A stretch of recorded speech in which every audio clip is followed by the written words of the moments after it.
सभी अभिभावकों और भैया बहनों को मेरा प्रणाम।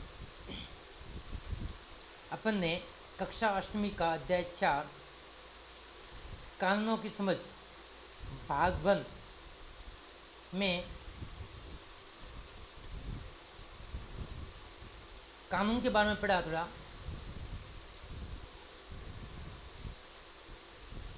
विवाह की उम्र और मतदान देने की उम्र।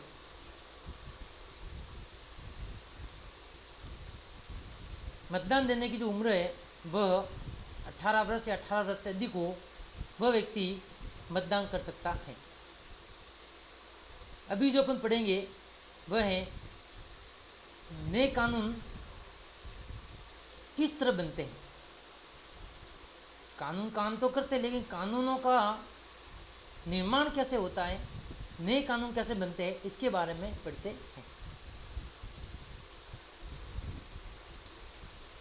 कानून बनाने में संसद की एक महत्वपूर्ण भूमिका होती है। मैंने भाग पहले में पढ़ाया कि कानून का निर्माण संसद करती है और संसद के तीनों भाग लोकसभा, राज्यसभा और राष्ट्रपति के द्वारा अनुमोदित होने पर ही कानून का निर्माण होता है। तो कानून बनाने में संसद की एक महत्वपूर्ण भूमिका होती है। सवाल भी बनता अपना कि कानून का निर्माण किसके द्वारा किया जाता है, तो संसद के द्वारा किया जाता है।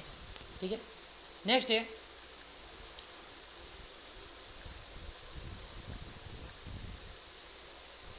कानून बनाने में संसद की महत्वपूर्ण भूमिका होती है। यह प्रक्रिया कई तरह से आगे बढ़ती है और आमतौर पर सबसे पहले समाज के विभिन्न समूह ही किसी खास कानून के लिए आवाज़ उठाते हैं। सबसे पहले जो कानून के लिए आवाज़ उठाने वाले समाज के लोग ही होते हैं, क्योंकि कानून की आवश्यकता समाज को पड़ती है, इसलिए पहले आवाज़ उठाते समाज के लोग। फिर ये धीरे धीरे संसद पर पहुंचता है और संसद में फिर इसको मान्यता मिलती है और कानून बनता है।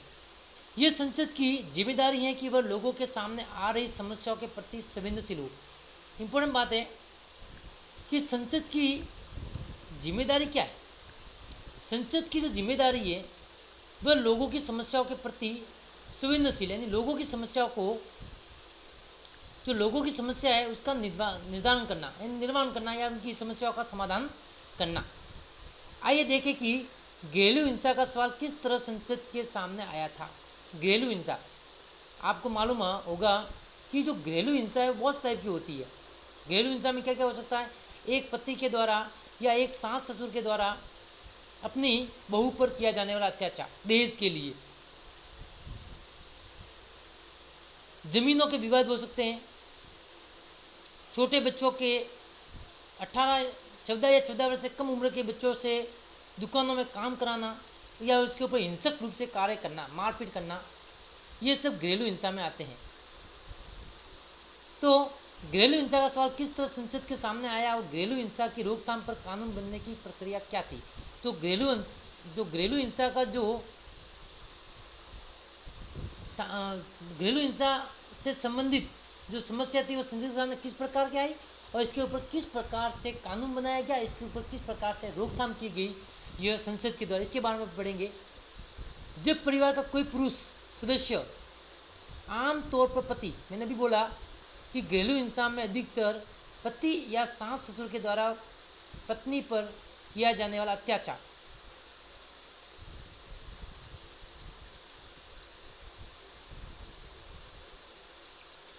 जब परिवार की कोई पुरुष सदस्य, आमतौर पर पति, घर की किसी औरत, आमतौर पर पत्नी, एक पुरुष के द्वारा एक पत्नी पर या एक पति के द्वारा एक पत्नी पर या एक पुरुष के द्वारा एक औरत पर के साथ मारपीट करना, उसे चोट पहुंचाना या मारपीट अथवा चोट की धमकी देना, तो इसे घरेलू हिंसा कहा जाता है। सवाल भी बनता है अपना कि घरेलू हिंसा किसे कहते हैं।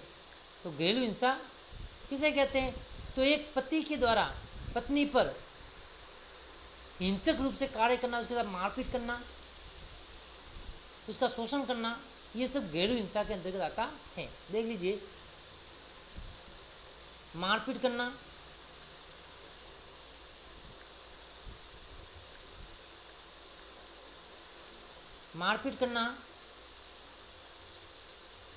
उसे चोट पहुंचाना,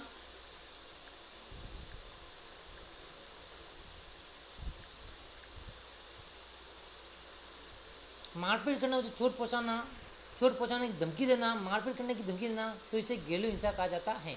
औरत को यह सुनाकर नुकसान शारीरिक मारपीट या भावनात्मक शोषण के कारण पहुंचता है।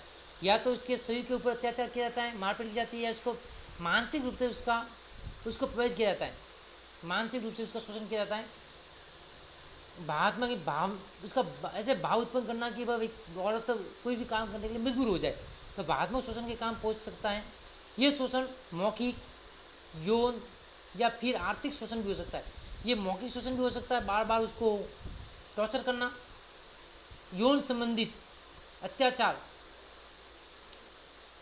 ठीक है, या फिर आर्थिक शोषण, धन से संबंधित अत्याचार करना, दहेज प्रथा के लिए उसको बार बार पीड़ित करना, बार बार टॉर्चर करना हो सकता है। घरेलू हिंसा कानून 2005, सवाल बनता है अपना, घरेलू हिंसा कानून कब बना था? 2005 में। महिलाओं की सुरक्षा की परिभाषा ने घरेलू शब्द की समझ को और अधिक व्यापक बना दिया। अब ऐसी महिला भी घरेलू दायरे का हिस्सा मानी जाएगी जो हिंसक करने वाले पुरुषों के साथ एक ही मकान में रहती है या रह चुकी है। यानी 2005 जो का कानून जो बना था वह महिलाओं पर होने वाले अत्याचारों की रोकथाम के लिए बना था। यानी घरेलू हिंसा, घरेलू शब्द का व्यापक रूप हो गया कि एक पति पत्नी रहते हुए एक पति के द्वारा पत्नी पर किया जाने वाला अत्याचार ये घरेलू हिंसा है, और इसके लिए अगर ये कार्य ऐसा करता हुआ पति पाया जाता है तो उसको कड़ी सजा दी जाएगी। किसके द्वारा? कानून के द्वारा। सतत विकास लक्ष्य 5, लैंगिक समानता, ठीक है, यानी पुरुषों को भी, औरतों को भी पुरुष के समान समानता देना, ठीक है। देखते आगे। इस किताब में मनमाना शब्द का इस्तेमाल पीछे अभी आ चुका है। अध्याय 1 के शब्द संकलन में आप इसका मतलब पढ़ चुके हैं। अब एक कारण बताइए कि आप 1870 के राजद्रोह कानून को मनमाना क्यों कहते? अपने को मालूम है कि 1870 का जो कानून था वह मनमाना कानून था, क्योंकि इस समय कानून जो था वह विदेशी तंत्र का कानून था, यानी ब्रिटिश सरकार का कानून था। मैंने बोला औपनिवेशिक कानून था, क्योंकि जो चाहे वो कर सकते थे, इसलिए मनमाना कानून था। वो जैसा वो चाहते वैसा वो करते थे, क्योंकि मानते हैं 1870 का राजद्रोह कानून किस प्रकार कानून के शासन का उल्लंघन करता है। क्योंकि कोई भी कानून होता है किसी भी समान रूप से कार्य करता है, जबकि औपनिवेशिक कानून यानी विदेशों द्वारा, यानी ब्रिटिश सरकार का जो कानून था वह समान रूप से कानून नहीं था, इसलिए भारतीय लोगों ने उसका क्या किया था? विरोध किया था। नेक्स्ट देखते हैं।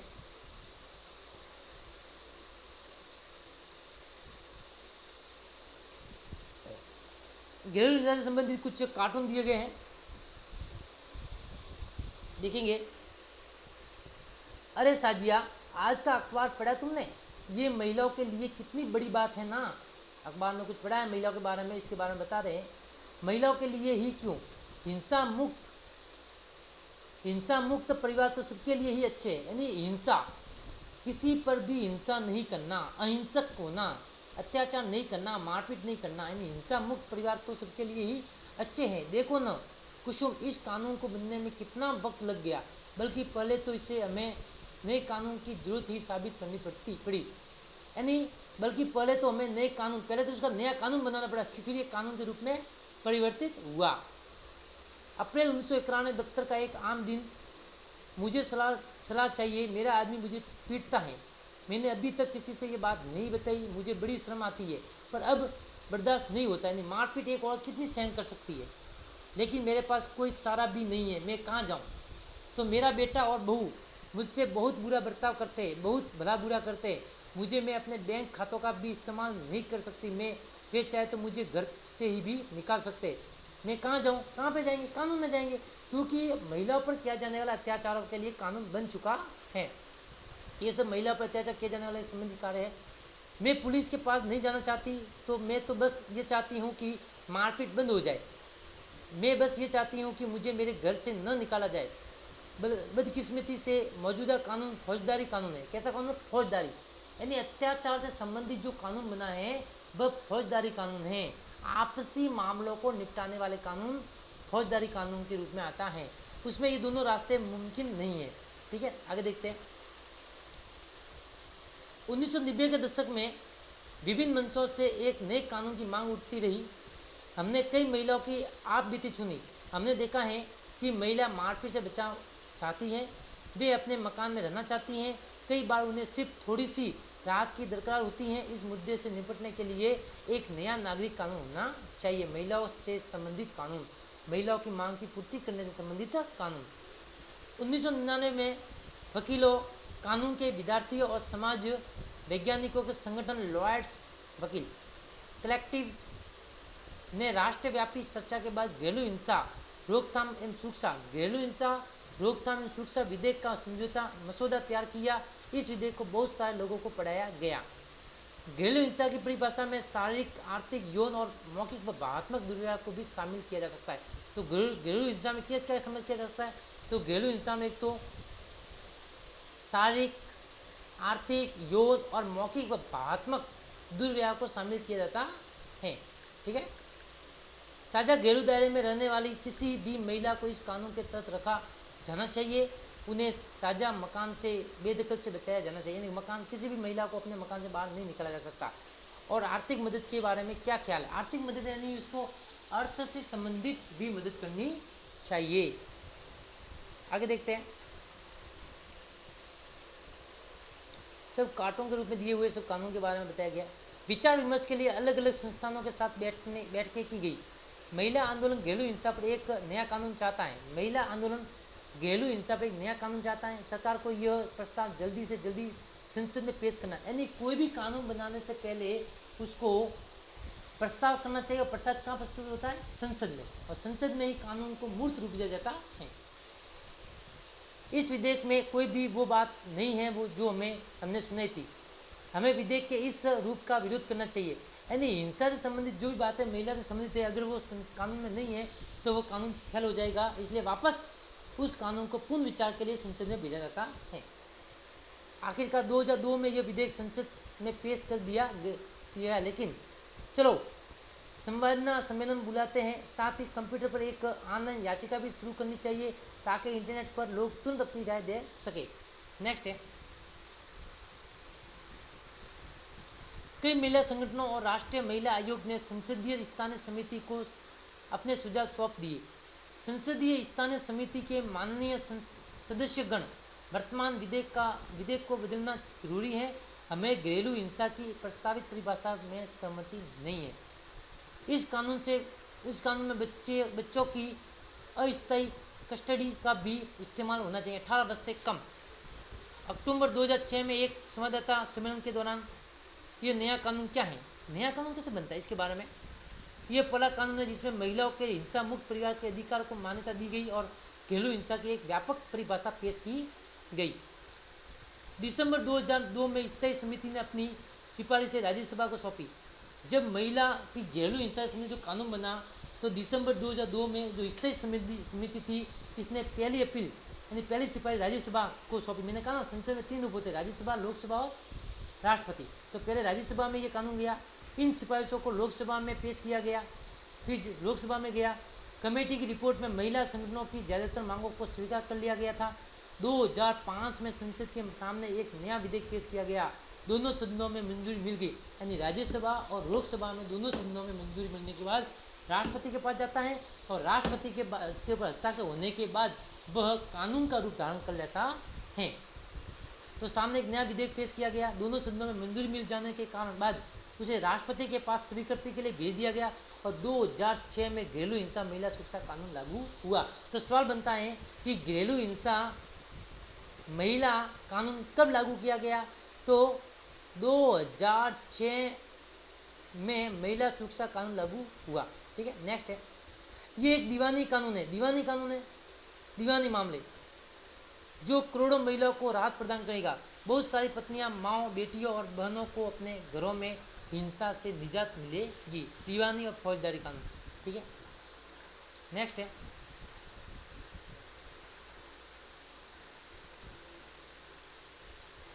ये कानून एक बहुत महत्वपूर्ण कानून है। ये कानून एक साजिश मकान में रहने वाले एक ही मकान, एक ही छत के नीचे रहने वाले मकान में रहने की महिलाओं के अधिकार को मान्यता देता है।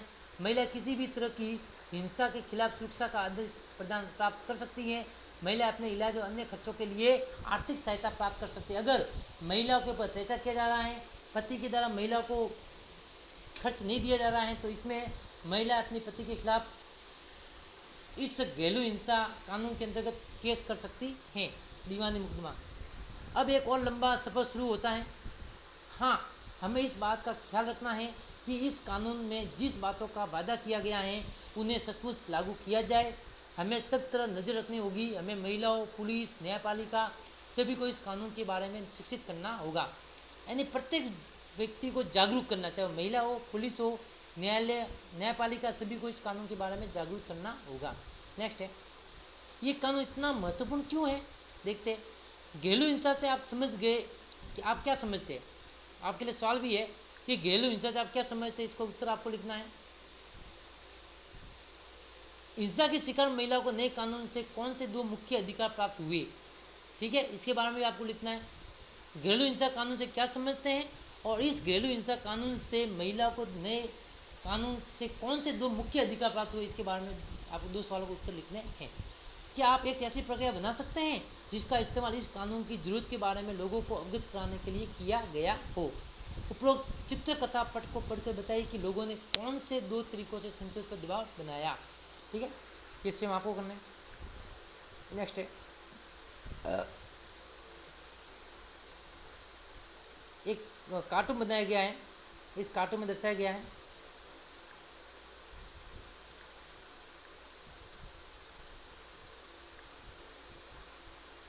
बराबरी के रिश्ते, हिंसा से मुक्ति, यानी पति पत्नी, लड़के लड़की में कोई अंतर नहीं होगा, तो ये रिश्ते बराबरी के होंगे और एक औरत को अपनी हिंसा से मुक्ति मिल जाएगी। नेक्स्ट है, जिन औरतों के साथ हिंसा या दुराचार होता है उन्हें आमतौर पर पीड़ित माना जाता है। पीड़ित महिला कौन होती है, जिसके ऊपर हिंसा और दुराचार होता है, वो पीड़ित महिला होती है। इन हालात से उबरने के लिए औरतें तरह तरह से संघर्ष करती है, इसलिए उन्हें पीड़ित की बजाय सर्वाइवर कहना ज़्यादा बेहतर होगा। सर्वाइवर, सवाल बनता है सर्वाइवर किसे कहते हैं, तो पीड़ित औरतों को सर्वाइवर कहा जाता है। इस अंग्रेजी शब्द का अर्थ है जो बचा रहे, जो बचा रहे। नेक्स्ट है, बगल में दिए गए पोस्टर के बराबरी के रिश्ते हिंसा से मुक्त वाक्य खंड से आप क्या समझते हैं। यानी पति पत्नी को, एक औरत को एक लड़के की तुलना के रूप बराबर करना चाहिए, दोनों को समान रूप से देखा जाना चाहिए। नेक्स्ट, इस उदाहरण से साफ हो जाता है कि नागरिकों की भूमिका कानून बनाने में कितनी अहम है। वे जनता की चिंताओं को कानून के दायरे में लाने के लिए संसद की मदद कर सकते हैं।